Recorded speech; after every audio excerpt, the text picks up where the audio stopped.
Смерть — это просто переход на другой уровень. Меня посадили в очень ужасную тюрьму, женскую. Ну, не женскую, это вообще самая большая тюрьма в Мексике. Здесь есть бесплатная медицина вообще? Да. Ты не захотела платить, теперь ты перепишешь все имущество. Мексика отказала России в экстрадиции, но что у них абсолютно точно был контакт с инопланетным разумом. Я пошла делать гражданство, и через 10 дней после того, как я сдала экзамен на гражданство, меня арестовали. Мексика очень сильно связана с другим миром потусторонним. Я осталась одна. В Мексике? В Мексике. С 3 детьми. Я была здесь на похоронах. Все просто радуются. Русские более как-то агрессивные, какие-то немножко более холодные. Посадили, сначала была камера, там 20 человек в одной маленькой комнате. Это был ужас. Мне не давали жить в России, я уже была напугана. Для меня это как бы это такой какой-то ритуал, то есть это связь огромная с каким-то другим миром. Причем я писала после этого жалобы в прокуратуру, мне их возвращали, что это был там обыск, и это ничего страшного, это просто там расследование. Я болела очень сильно, то есть здесь очень много лихорадки есть, да, лихорадка Зука. И они писали: ничего страшного, детей мы отправим в детский дом. Не переживайте, в России все дети очень защищенные. Несколько лет до этого мне сказали, что там уже зарезали какую-то женщину, тоже русскую, которую тоже посадили туда. Здесь часто делают ошибки врачебные. И если тебя кто-то там убьет, это не так уж и страшно, потому что у них у всех большие сроки. Все очень дружелюбнее, чем в России. Там маньяки, там женщина черная вдова. Наркоторговцы. Да. Предки мексиканские, там индейцы, что у них был контакт с инопланетянами. Действительно, в Мексике есть очень страшные люди. Вся жизнь — это просто ожидание смерти. Ты слышишь? Это зов древних земель. Латинская Америка шепчет сквозь тишину джунглей, шум океана и дыхание вулканов. Мы пройдем туда, где нет толп и банальных маршрутов. Там тебя ждут не просто фото, тебя ждет настоящее пробуждение чувств. Получи уникальный маршрут, личное сопровождение, комфорт как дома и полную безопасность даже в самых диких местах. Хочешь почувствовать силу мира, где правит природа и дух свободы? Смотри ссылку в описании и сделай первый шаг туда, где начинается приключение. Всем привет, это Мексика, и мы встретились с Еленой. Сегодня она расскажет, чем она здесь занимается. Поехали.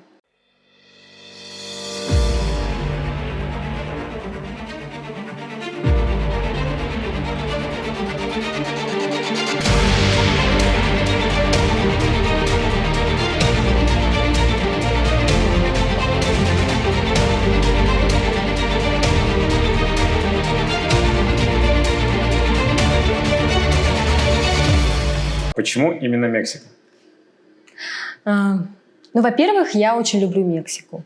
Мексика — это просто нужно почувствовать. То есть здесь богатая культура, очень хорошие люди, они очень жизнерадостные, то есть они могут наслаждаться моментом, вот это вот состояние бытия в каждом моменте, вот это вот как раз мексиканцы, вот они это чувствуют.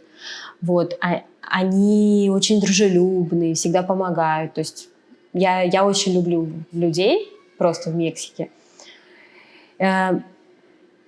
Здесь много факторов, почему я именно в Мексике. Потому что, первое, это было гораздо проще по документам, чтобы оформить здесь документы для того, чтобы жить. Вот. Во-вторых, потому что в свое время, еще до того, как я переехала в Мексику, я была в Мексике по работе, в Мехико-Сити. И это был очень интересный день. Я даже картину на этот счет нарисовала. И она сейчас в музее арта в Мехико-Сити находится. Вот. Называется «Один день на реформе». Реформа — это главная улица Мехико-Сити. В тот день, когда я приехала по работе, в первый день, у меня было очень много мифов. Я считала, что Мексика — это очень опасная страна. Ну, то есть мне там предупредили, что нельзя ночью открывать дверь никому и тому подобное.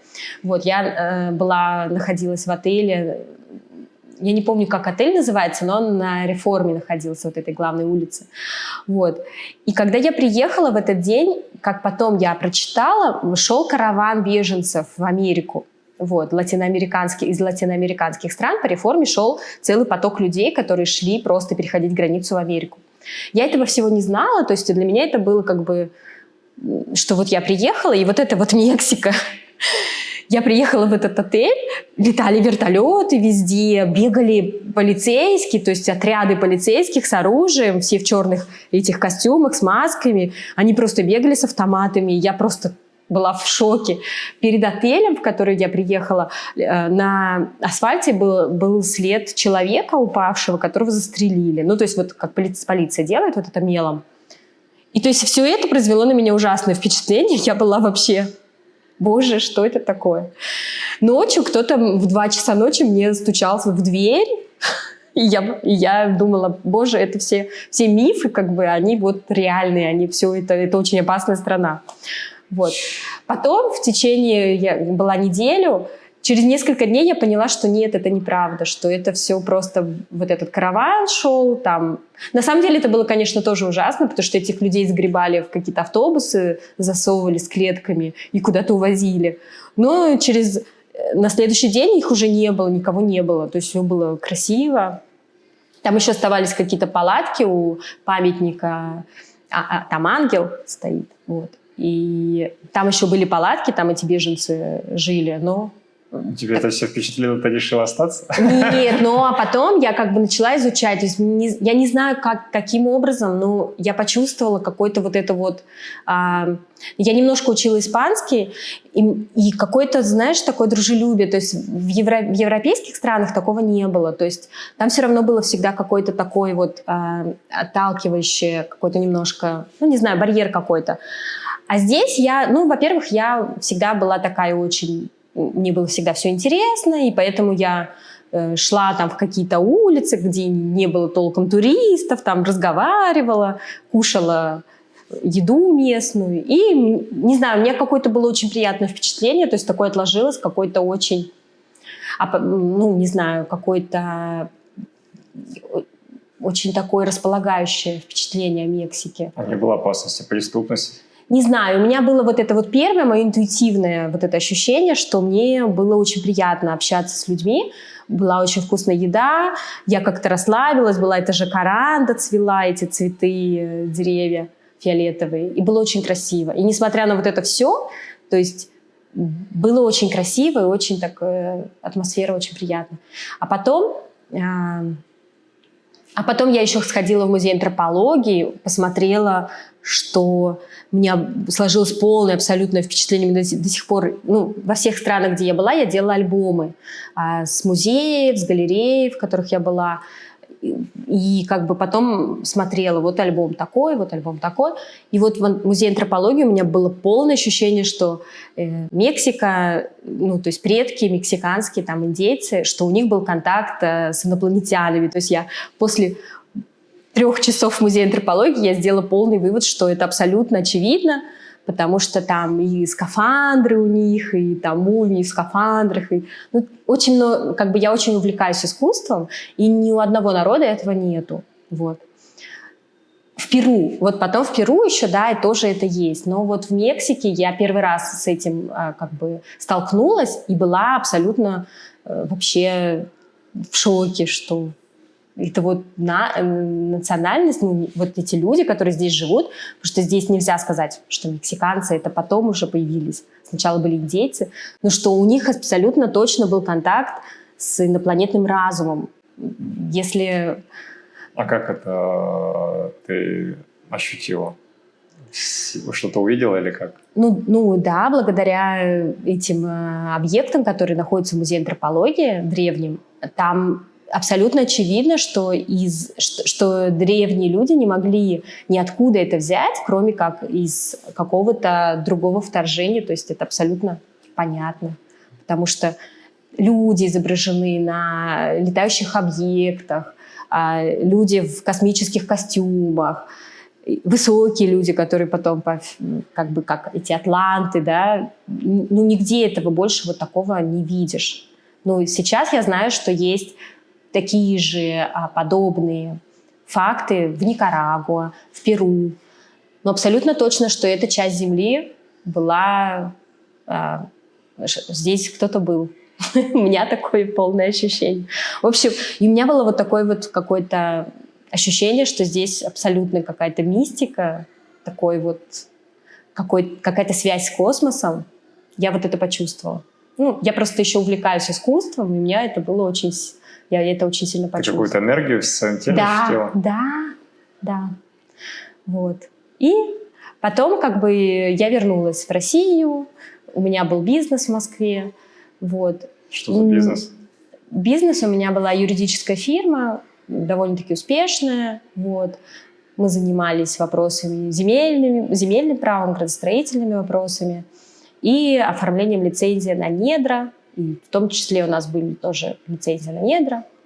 Вот. Но это не важно. Вот. Был очень хороший бизнес, очень прибыльный. И через какое-то время я столкнулась с преследованием, потому что меня стали требовать наша доблестная милиция деньги. Вот, и я решила не платить эти деньги. Я не хотела бы углубляться в это, но это был очень большой конфликт. Вот. И я начала... Как бы я очень верила в правосудие, я очень верила в то, что Конституция там, и все законы в нашей стране соблюдаются. Это оказалось не так. Вот. Я на свою глупость подала заявление в отдел собственной безопасности, управление внутренних дел. Они начали расследование, там меня обвешали микрофонами и все остальное. Но потом все как-то очень быстро загнулось, но меня после этого никогда не забыли. И началось преследование. Очень... Это, наверное, как у них в МВД, да. Почетная доска. Да. И мне сказали, что теперь никакие деньги больше не решат твою проблему, потому что ты... мне сказали, что пострадал некий сын некого генерала, я не знаю, я не могу это точно сказать, вот, но что это было неправильно. Это было совсем неправильно, ты не должна была так поступать. Не по понятию. Да, и поэтому вот так все плохо. Ну, началось преследование, мне угрожали, вот, за мной следили, мне приезжали в офисы, мне громили офис просто. Причем я писала после этого жалобы в прокуратуру, мне их возвращали, что это был там обыск, и это ничего страшного, это просто там расследование. Вот. Моих родителей задерживали. Мои родители один раз привели в Московской области, не помню какой пункт. В общем, их задержали машины, их допрашивали 2 часа. Моя мама, у нее высокое давление, она была вообще в очень плохом состоянии после этого. Вот. Это очень сильно повлияло на меня, потому что можно делать все, что угодно, можно бороться, но когда трогают твоих родителей, это уже совсем ни в какие ворота не лезет. Вот. Приезжали в школу к моей дочке. Вот. И я тоже очень сильно была этим напугана, потому что, дети при чем? Вот. Такие были, как бы мне не давали работать просто. И через какое-то время я еще забеременела, и я решила, что это, я выбираю все-таки свою жизнь, своих детей, и решила все-таки то, что я как бы накопила какой-то капитал, что я все-таки воспользуюсь этим и поеду жить за границу. Потому что мне не давали жить в России, и я уже была напугана, потому что меня очень сильно, меня прессовали просто. Мне угрожали, мне говорили, ты отпишешь нам все твое имущество, ты не захотела платить, и теперь ты перепишешь все имущество. Вот. И я как бы... Нет, я ничего этого делать не буду. Ты чувствуешь зов перемен? Где-то там, за горизонтом, начинается твоя новая жизнь. В каком уголке Латинской Америки ты найдешь себя? Наш канал — это проводник в неизведанное. Истории русскоязычных переселенцев, секреты жизни за границей и то, что не расскажут в глянцевых блогах. Подпишись, спроси, исследуй. И помни, твой новый дом может быть ближе, чем ты думаешь. Я уехала. У меня было 2 детей, я была беременная. Мой муж как бы из России тоже. Вот. Он сказал, что он тоже переедет с нами, но что нужно ему уладить кое-какие дела. Вот. Ну и через некоторое время он все-таки передумал. Сначала я родила ребенка, оформила здесь, ну как бы я почему уехала в Мексику. Сначала я хотела, может быть, в Европе жить, но потом поняла, что это очень сложно сделать там документы. И Мексика мне еще нравилась тем, что я уже была здесь, и мне как-то вот, не знаю, было вот такое приятное какое-то воспоминание. И потом я прочитала, что я могу здесь родить ребенка, и как бы есть некий шанс получить тоже документы, что ребенок будет гражданином Мексики. И это было тоже каким-то фактором, который повлиял, чтобы уехать в Мексику. Ну, моя мама сказала: ты сумасшедшая, тебя там убьют. Я сказала: ничего страшного, я здесь побуду некоторое время, а потом я уеду. Ты сюда прилетела с детьми? Да, и беременная. Потом я родила ребенка, и через некоторое время оказалось, что как бы мой муж решил не переезжать. Ну, там есть разные как бы основания, но он как бы вот так вот решил. И в принципе, всех жизнь разная. Так сложилось. Он не смог оставить тоже свое дело. Вот. И я осталась одна. В Мексике. В Мексике с 3 детьми и с этим совсем вот этим вот, что там в России мне устроили. А это какой год был? Это был 2018 год. Но мне, когда начали это все устраивать, я боролась 3 или 4 года. Началось все в 2014 году. И, в общем, вот, было тяжеловато. Но потом во-первых, я выучила быстро испанский. Вот. Во-вторых, я начала заниматься разными направлениями. Там. Я давала уроки, я занимаюсь верховой ездой. Вот. Я давала уроки верховой езды, а потом организовала театральную школу небольшую. Там как раз начался ковид, и все дети сидели дома, а я сделала на русском языке и на испанском. Вот. И все русские ребята были очень довольны. Мы сделали несколько спектаклей. Ну, такое было очень. Мы пели «17 мгновений весны», там разные такие. Ну, то есть было такое немножко ностальгия, но ребята были очень довольны. И было очень много еще ребят, которые из Америки, но тоже русского происхождения. Им было очень полезно. Они начали говорить на русском.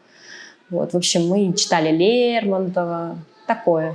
Потому что я в свое время в школе, когда я училась, я занималась в ТЮЗе, была актриса ТЮЗа. И вот из все вот это вот я передала как бы весь этот опыт этим ребятам, и было очень здорово. Вот. А потом случилось, что прислали, значит, документы об экстрадиции из России. Я пошла делать гражданство, и через 10 дней после того, как я сдала экзамен на гражданство, меня арестовали. Вот. И это было очень страшно, на самом деле. Это было вообще очень-очень страшно. Вот. Меня отвезли в Мехико-Сити, у меня было расставание с детьми, то есть вот. А еще до этого я хочу сказать, что когда мой муж меня оставил, через некоторое время я познакомилась с Антонио, это мой муж, мексиканец. Вот. Я занимаюсь тоже подводным плаванием, и мы познакомились на нырянии.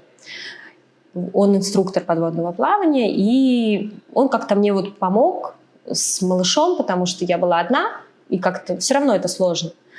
Вот. И так получилось, что у нас начались романтические отношения, и вот потом мы уже поженились уже потом. Но когда это все наступило, мои дети остались с ним, потому что меня просто взяли и увезли. Вот. А мои дети здесь остались одни, без никого. Вот. И на самом деле это было ужасно. Вот. Меня посадили в тюрьму мексиканскую. Я там провела 3 с чем-то месяца. Вот. Ну, на самом деле, по жизни мне это очень сильно помогло, потому что у меня теперь друзья колумбийцы, венесуэльцы, мексиканцы во всех сферах жизни, которые мне всегда помогают. Как бы я какой-то небольшой авторитет заработала за это время. Не знаю почему, Как-то вот я помогала много людям. Меня посадили в очень ужасную тюрьму женскую.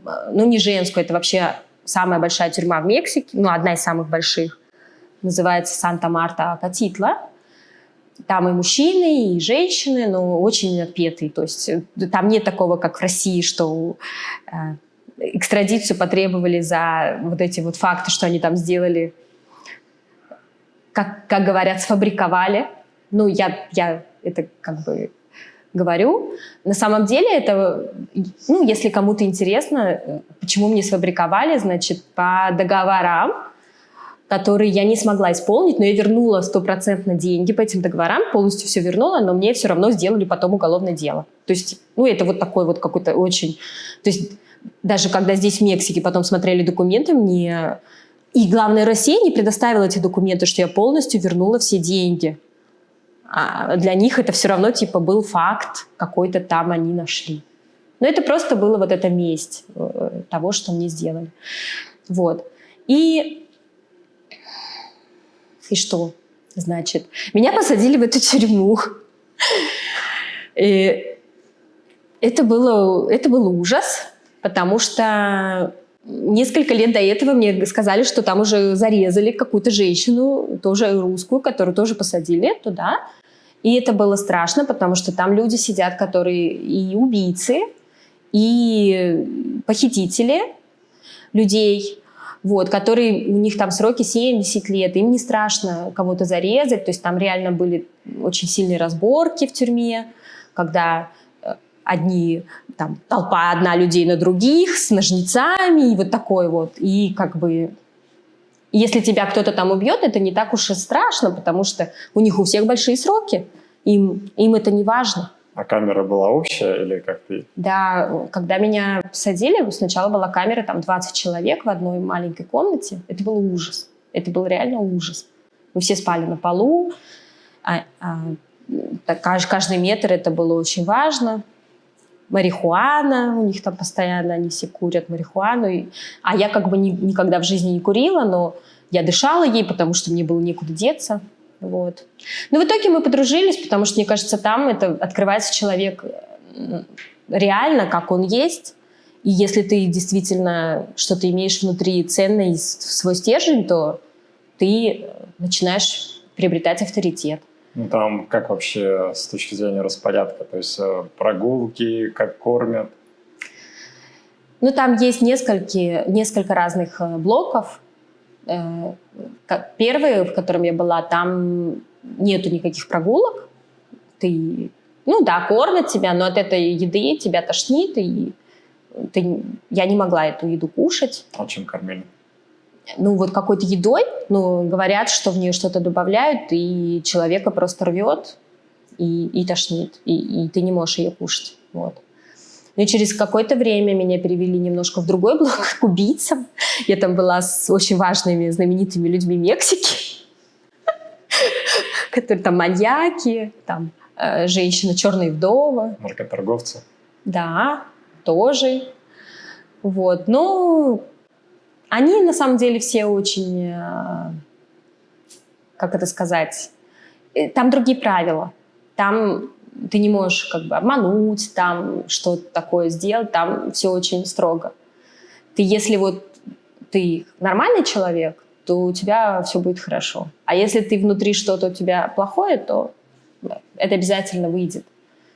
Вот. Поэтому у меня все было хорошо, и меня всегда все поддерживали, защищали, и до сих пор у меня контакты остаются, и люди за меня беспокоятся. И не буду я на камеру говорить, но очень хорошие контакты, очень хорошие люди, которые потом вышли уже.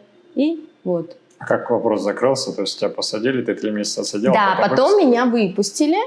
Вот, но я еще находилась, я должна была подписывать, там ездить документы. Вот, и только совершенно недавно, сначала мне дали убежище, на этом основании я уже оказалась дома.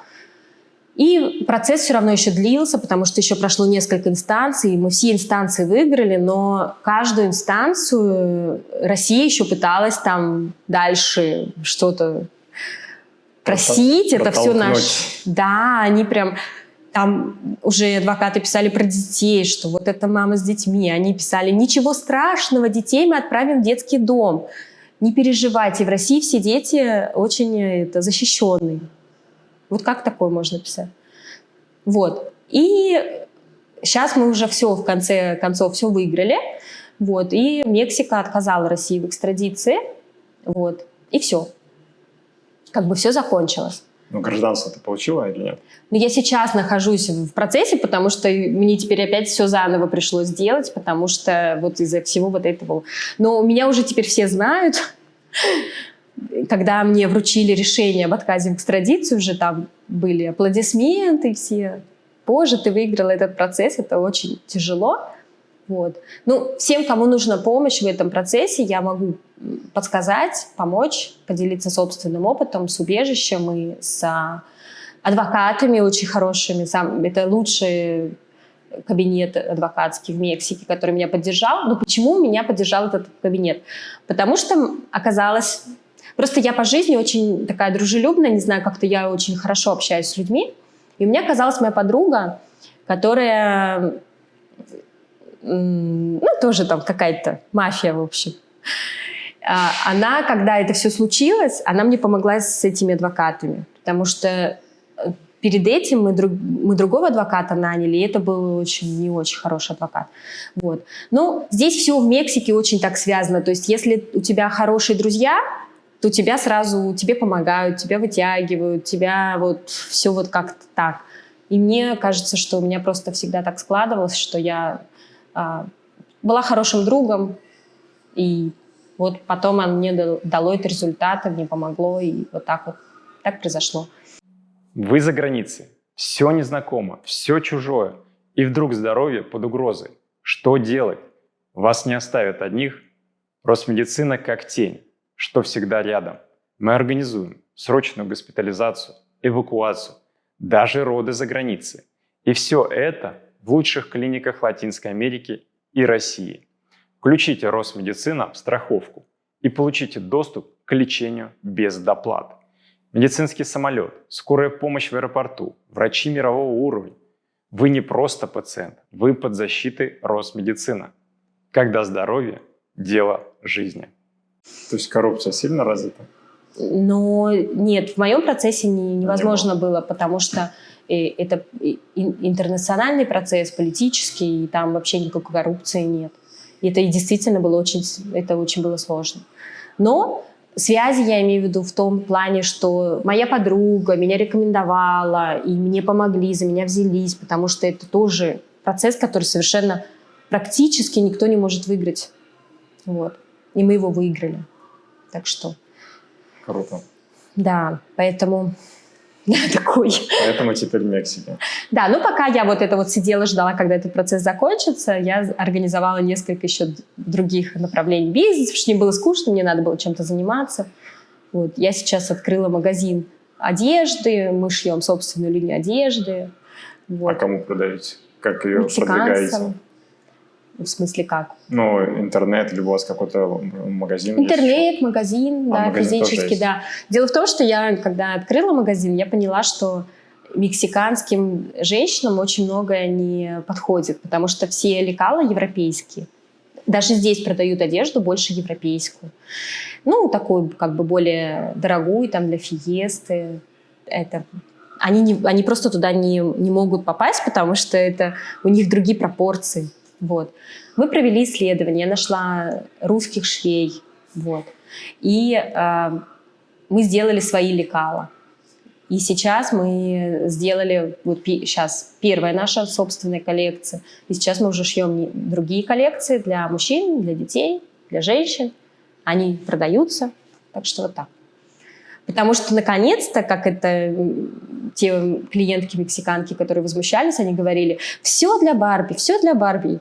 Я говорю: теперь нет, теперь не все для Барби. Есть еще что-то не для Барби. То есть ты занимаешься одеждой, продаешь одежду, да. Ты рисуешь, что еще ты делаешь? А еще я занимаюсь сейчас строительством. Вот, мы застраиваем. Ну, как бы у меня еще строительное образование, потому что в России еще я закончила МГСУ. вот, гражданское строительство. И здесь я в Мексике работала для русских проектов, управляла строительством в Мехико-Сити. Ну, пока это все не случилось, я работала. И сейчас я начала сама уже делать, потому что как бы я теперь уже все знаю. Вот. Занимаюсь развитием. Во-первых, это один участок, это который мой собственный, и второй участок моего мужа. Большой, сейчас мы его будем застраивать. И плюс еще я купила лошадей. И как-то каким-то образом я попала в конюшню, которая... Это лига спортивная мексиканская, это национальная традиционная езда, верховая езда женская. Вот. И теперь я еще занимаюсь с ними. Называется... Ага. И это, как мне сказали, «Mujeres más poderosas». Канкун, ну там реально там очень богатые женщины. Вот. И это очень интересный вид спорта. Это в национальных костюмах, в национальном платье мексиканском. Нужно ехать на лошади, но при этом нужно... То есть это балет лошадиный. То есть они делают... съезжаются, разъезжаются, делают разные трюки, но при этом сидят на лошади боком. То есть как было в 18 веке там, в России, да? То есть... Да? Понимаете? А сколько вообще стоит содержание лошадей? Ну, такое недешевое удовольствие. Нет, не такое уж и дорогое. Но дело в том, что каким-то чудом я попала в эту конюшню, и потом оказалось, что эта конюшня только женская. И меня только приняли туда только потому, что я женщина. Вот. Мне стоит содержание лошади 4500 в месяц. Это не так уж и много. Одной лошади? Да, одной лошади. 4500 в месяц долларов американских? Нет, песо. Песо. Песо. Не долларов, конечно, нет. Песо. И сколько лошадей? 2. 2 лошади. У меня 2 лошади, да. Вот. Ну, мне очень нравится, потому что у меня всю жизнь были лошади, я всегда занималась верховой ездой. И здесь я тоже давала уроки в свое время. Вот. И я как бы давала больше школу русской верховой езды, потому что здесь мексиканская другая школа. Но я ее сейчас тоже уже изучила. У них больше такое, как бы, более агрессивное вождение. У нас более связь с лошадью такая, духовная связь. Вот. А как вообще с точки зрения вот открытия бизнеса, когда у тебя родилась идея, то есть, ну, я понимаю, ты юрист, насколько тяжело было в чужой стране вот открыть бизнес, зарегистрировать? Кстати, я занималась еще некоторое время, когда перед тем, как я уже начала свой бизнес, я занималась тем, что я помогала людям открыть бизнес, потому что это на самом деле не так уж и сложно. Просто зарегистрировать фирму, открыть счета. Вот. Но это можно только людям, которые имеют резиденцию в Мексике. Нет. Иностранцам тоже без Тоже резиденции? можно, да. Я открывала бизнес одному американцу, вот, но я там, нужно было участвовать, я взяла там 3%, чтобы он смог открыть бизнес, но все, мы организовали, все. Большие здесь вообще налоги с точки зрения сравнить с Россией? Нет. Если у тебя есть хороший бухгалтер, то все очень дружелюбнее, чем в России. Еще не все так развито в Мексике. Не так все контролируемо, как в России. Не, ну окей, но вот общая система у нас в России 20%, упрощенка 6%. Здесь сколько процентов с выручки платит бизнес? Ну, тоже разные есть налоги, то есть для маленького бизнеса там 13%, да, для более большого бизнеса уже тоже идет около 20%, но есть очень много возможностей как бы... Законно. Законно, да, да, законно. Это просто нужно хороший бухгалтер, чтобы был. По минусам. Ты увидела здесь для себя в своей жизни в Мексике какие-то минусы в стране, которые тебе не нравятся, дискомфортят что-то, возможно? Я очень люблю Мексику. Мне нравится здесь как бы вообще везде. Я побывала практически во всех штатах. Вот. Я знаю, ну, как бы много людей, да. Мне очень нравится... На самом деле мне все нравится. Да, может быть, есть минусы в здравоохранении, потому что есть такое, что говорят, что не все доктора очень хорошие, что-то где-то делают ошибки. Я сама с этим еще очень сильно не сталкивалась. те доктора, с которыми я сталкивалась, мне всегда помогали, и все было хорошо. У меня даже сын ломал руку, тут муж делал операцию. Вроде все хорошо. Но говорят, что наши специалисты лучше, что здесь часто делают ошибки врачебные. Не знаю, может быть, это везде так. Не знаю. Общее такое, что в Мексике хуже медицина. У меня нету такого ощущения. У меня нормально. Просто нужно действительно искать специалистов. Здесь есть бесплатная медицина вообще? Да. Да, для всех резидентов, то есть даже не получая гражданство, когда у тебя есть резиденция, ты обладаешь правом на бесплатную медицину. А если я турист, вот мне нужна помощь, они мне окажут помощь или нет? Не знаю, но мне кажется, что да, но только там нужны какие-то... Не знаю, не могу здесь ответить. Потому что я знаю насчет резидентов, что да, есть бесплатная медицинская помощь, но нужно понимать, какая она. Это очереди тоже, у них громадные очереди, там нужно ждать 3 недели какого-то доктора. Это все нужно сидеть там в больнице. В таком формате, то есть. Но да, она есть. Но самое смешное, что я раньше возила детей к доктору-педиатру в большой клинике крупной, которая Галения здесь у нас в Канкуне. Они там прием стоит 1000 песо, да, условно. И потом я немножко такое все одинаковое, тебе нужен антибиотик или что-то, такое. А потом я нашла простой пункт медицинской помощи. Здесь есть при аптеках, есть пункты медицинской помощи, и там прием стоит 70 песо. Я нашла удивительного вообще врача, кубинец, который вообще просто гений, к нему очередь. И он реально, у моей дочки были приступы кашля, как астматические. Он ей помог, мы пролечили, все, он взялся. В Галене нам не могли помочь. То есть, и вот так все в Мексике. То есть не факт, что ты заплатишь много денег, у тебя будет хорошее качество услуги. Здесь то, что почти бесплатно, то, что дешево, оно часто даже лучше, чем то, что очень дорого. Потому что когда человек делает свою работу с душой и от чистого сердца, оно действительно очень хорошо. А по детям коснулись тему, как вообще здесь с садиками, со школами? Есть государственные или все частное? Да, есть государственные школы, но мои дети учатся в частной школе, но она не очень дорогая, то есть просто здесь считается, что частная школа это немножко лучше, чем государственная, потому что немножко более внимание какое-то это. На самом деле я не знаю, мы не пробовали государственную, но говорят, что в государственной есть некий немножко буллинг для иностранцев, потому что мои дети все равно, они светленькие и такое. Я не пробовала. Я плачу не так много за школу. У меня 3 детей учатся, мы платим 7000 песо в месяц. За 3? За 3 детей. И это очень хорошо, потому что это не так уж дорого. И это прекрасная школа, мне вообще очень не нравится. То есть это нужно искать, это нужно пробовать. Есть дорогие школы, есть люди, которые, иностранцы. Мы когда приехали, я отправила детей в самую дорогую школу. На самом деле она оказалась гораздо хуже, чем эта, в которой мы сейчас, которая гораздо дешевле, но она гораздо лучше по качеству и по отношению.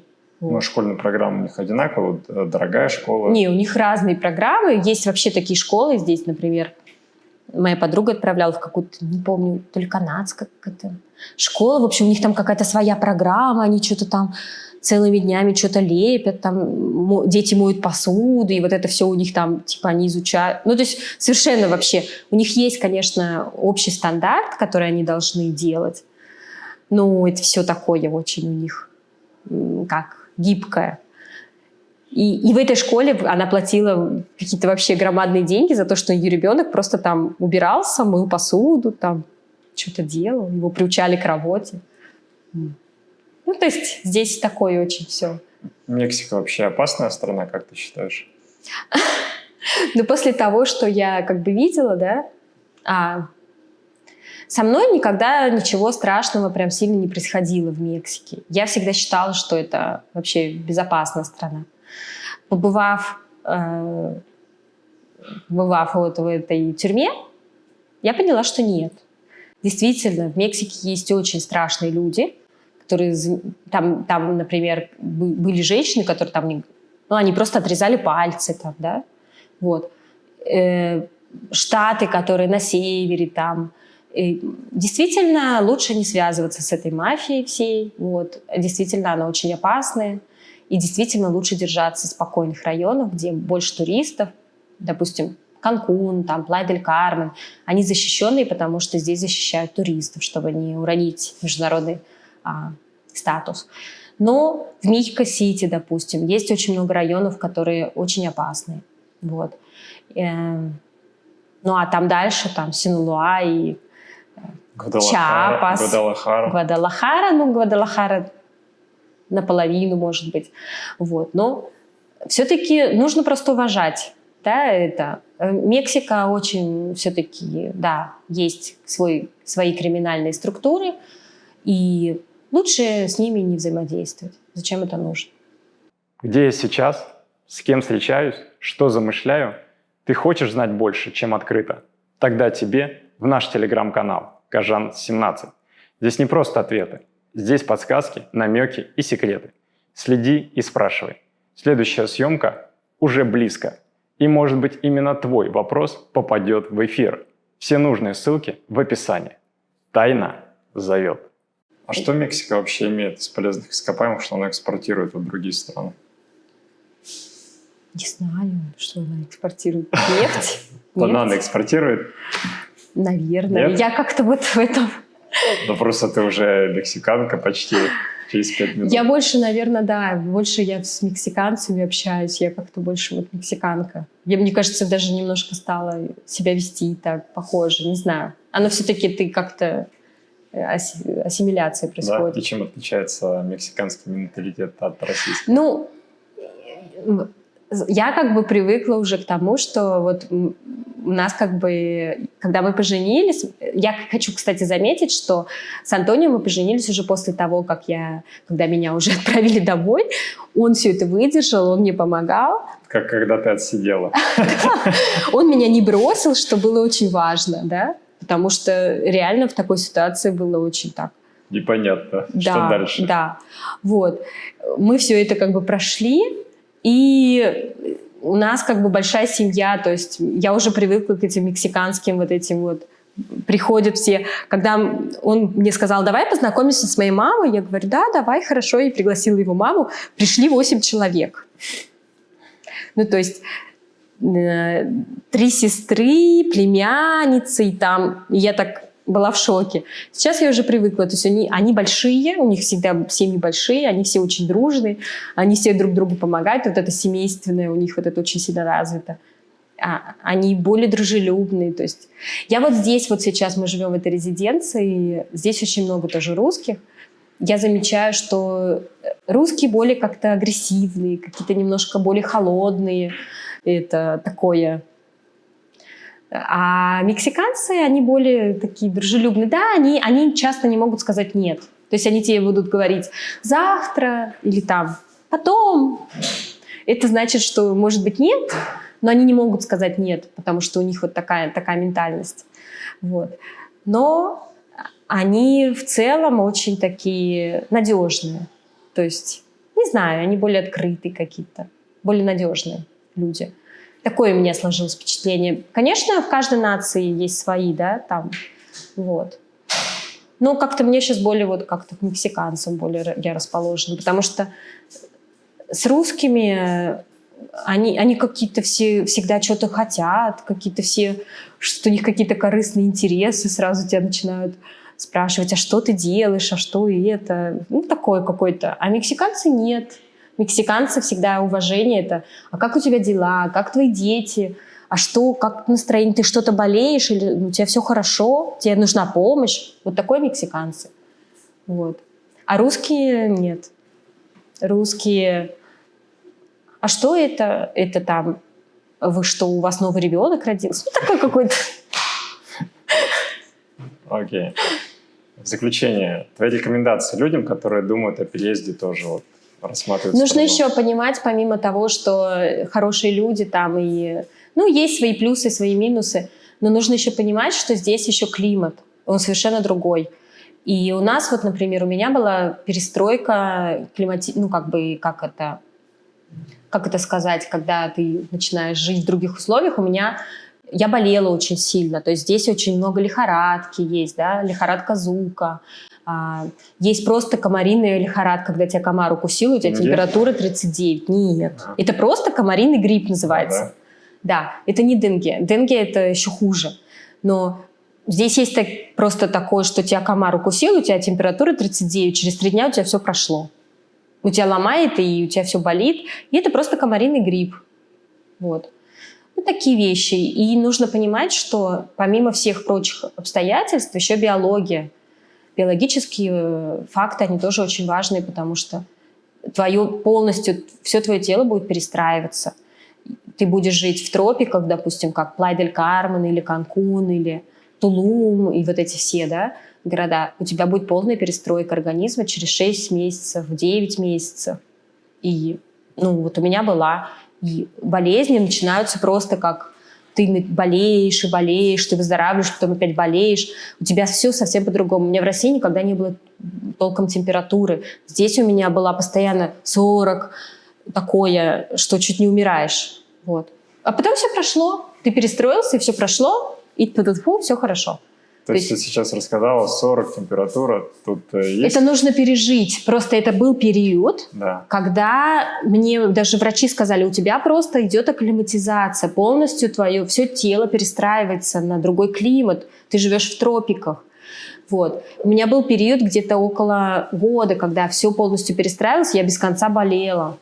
И вот это было необъяснимо, то есть я в России никогда так не болела. То какой-то там это простуда, температура, кашель, температура, и я вообще не понимала. А потом все прошло, и слава богу. То есть совет взять чемодан таблеток, да? Нет, просто это нужно пережить. И, наверное, все переживают по-разному. Вот. И да, здесь... у меня был друг, он, к сожалению, умер. Вот. Тоже здесь, в Мексике, украинец, он работал парикмахером, у него отказали почки здесь. Не все преодолевают эту акклиматизацию, у некоторых начинаются очень такие плохие проявления. Вот. И очень здесь другая энергия, не знаю, кто вот в это все верит, здесь очень сильная, когда другая энергетика, говорят, что очень многие пары расходятся, когда начинают здесь жить. Говорят, что я знаю, что очень многие люди, как бы у них по-разному судьба складывается, то есть какие-то начинаются кризисные вот такие штуки. Вот у меня, допустим, вот это произошло. А у многих людей это что-то происходит такое в жизни сложное, и они там умирают, что-то происходит. Многие люди, которые сюда приехали, есть очень сложные истории. А что за энергетика здесь такая, раз ты говоришь про энергетику? А говорят, что здесь у нас очень сильная связь с космосом, вот, во всей Мексике. Очень многие люди здесь постоянно видят инопланетян. Я сама тоже видела несколько раз. Инопланетян видела? Да. Вот летающие объекты, которые ни на что не похожи. У нас здесь прям есть группы, в которых вот все это есть. Окей, а где именно? Мехико, Канкун? В Канкуне. В Канкуне, в Мехико-Сити тоже постоянно, регулярно видят это. Это вообще никаким... Это все видят или это только у вас? Нет, все. Те, кто здесь живут, знают, что это все реально, здесь это есть. То есть летающие тарелки часто посещают? Да. А ты сама ощущаешь какую-то энергетику своего тела? А что ты ощущаешь конкретнее? Какие изменения? Мне кажется, здесь как-то ты вот приобретаешь какую-то такую связь с миром, не знаю, с землей. Это другое немножко, другая тема. Сложно мне все это объяснить. Свои чувства. Как допустим, есть же люди, которые занимаются всеми этими практиками, да? Да, кто-то йогой, кто-то медитация, кто-то там цигун, еще кто чем. Да. А ты изменение тела как ощущаешь? Что меняется? А изменение тела? Да, своего. Какие изменения ты ощущаешь? Тело, я не знаю, какие изменения. Кроме того, что я все переболела и потом стало мне лучше. Это другие изменения. Это больше влияние на твою душу, на твое немножко другой уровень, не только на тело. Окей. Что ты ощущаешь в душе? более духовность какая-то, более появляется такое ощущение мира другое, более сильное. То есть ты как-то ощущаешь. Ты себя ощущаешь сильнее? Да. Более тесная связь с природой. То есть ты питаешься, получается, Да. здесь? Да. Здесь вот у нас вот это вот еще сеноты, вот эта тема сенотов. Это очень вообще сильная тоже энергия. Это же подводные реки смерти. Вот. Там реально ощущаешь очень сильную энергию и очищение еще. То есть очень многие люди, вот местные, они туда ездят, чтобы очиститься, чтобы искупаться, очиститься. Вот. Я когда ныряла, как-то мы ныряли, у меня там вообще это уже такое было, что просто ты как находишься в каком-то трансе, в созерцании. То есть я очень много ныряла по всему миру, и это единственное место, где у меня такое происходило. Это где именно? В сенотах. Какой сенот конкретно? Где? Тадж-Махаль сенот. Угу. Но вообще во всех сенотах это все работает. Они же все связаны. Ну, единственное, что очень многие люди здесь еще погибают в сенотах, вот наши ныряльщики, которые думают, что это все очень просто, не уважают правила. Вот, поэтому к этому надо относиться очень серьезно. Потому что для меня это как бы это такой какой-то ритуал, то есть это связь огромная с каким-то другим миром, вот, и поэтому нужно это уважать. И там реально какое-то такое очищение, ты чувствуешь поток энергии, ты прям как будто бы перерождаешься в этом сеноте. Вот. У нас это все под землей везде здесь. Недаром же индейцы там делали все эти ритуалы, переход жизнь-смерть, приносили там жертвы в этих сенотах. Вот про индейцев и про Мексику. Что за праздник День смерти? Что он символизирует? Связь, общение с мертвыми. Я сейчас могу рассказать мой опыт. Значит, еще до того, как у меня появился муж-мексиканец, я первый какой-то там год своей жизни решила отметить День смерти. И, ну, как бы я сделала фотографии своих родных, которые там умерли, сделала этот алтарь, как мексиканцы делают, и поставила свечи, и мне сказали открыть дверь, поставить там свечу и как бы ждать, что вот зайдут, значит, мертвые, общаться там. Я положила какую-то еду, алкоголь, там что-то такое. Было очень страшно. Не знаю, что произошло. Было 3 дня, это нужно вот это все ждать, когда они уйдут. То есть ты почувствовал, когда они пришли? Я почувствовала. Ну, во-первых, у меня был маленький ребенок, я там с коляской ходила, и он ночью просыпался, и я ходила ночью. Мне было так страшно, никогда еще в жизни так не было страшно. Я реально чувствовала какое-то другое присутствие, какой-то ветер ходил вот в комнате, был такой вообще очень страшно. И когда это все закончилось, я это все убрала и такая, о, слава богу. То есть это было страшно.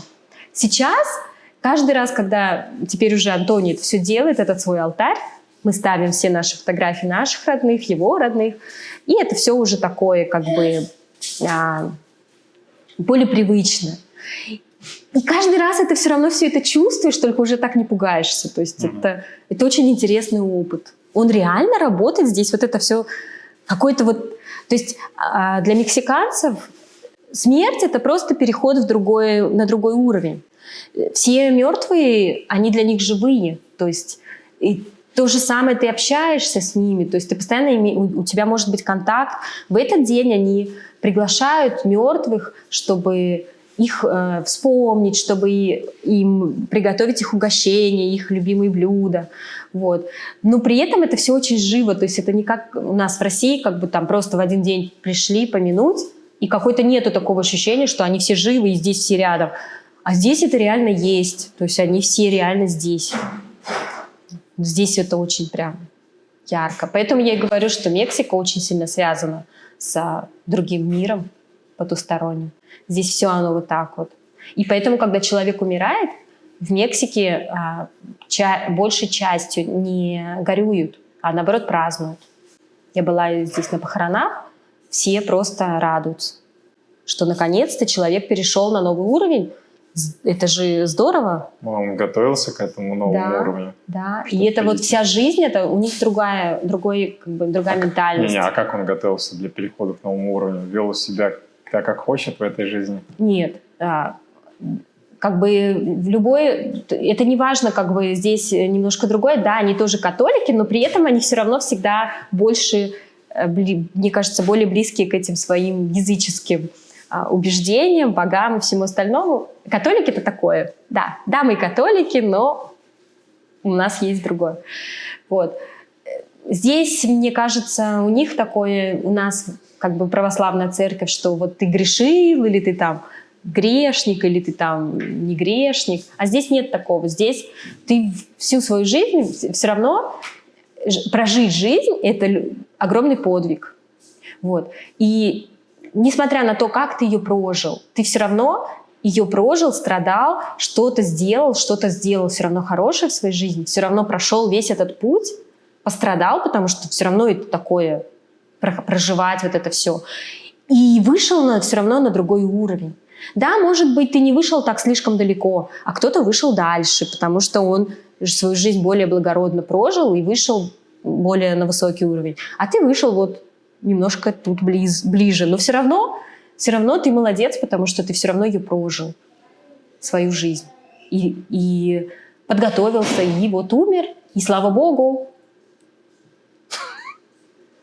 И все это закончилось. Так что, кто хочет другой мир, Мексика вас ждет. Да, то есть вся жизнь — это просто ожидание смерти. Вопросы остаются без ответов, а может, ты просто не задал их вслух? Загляни в комментарии и напиши. Возможно, именно твой вопрос откроет новую тему в следующем подкасте с теми, кто живет в Латинской Америке. Хочешь знать больше? Будь ближе. Подпишись и включи уведомления.